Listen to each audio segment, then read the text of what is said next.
धके देखई का कहता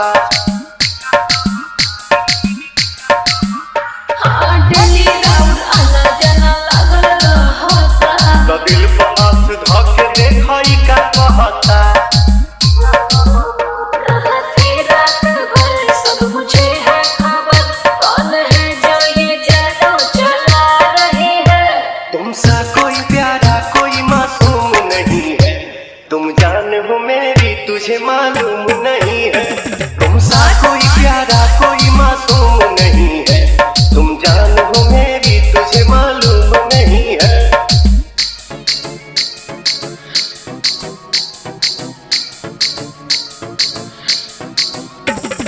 DJ DJ DJ Dharmendra Dharmendra Madhopur Madhopur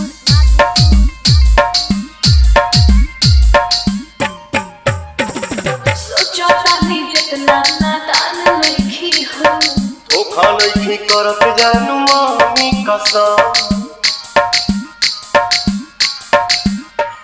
सोचो तानी जितना नादान लिखी हो धोखा नहीं करत जानू मामी कसम।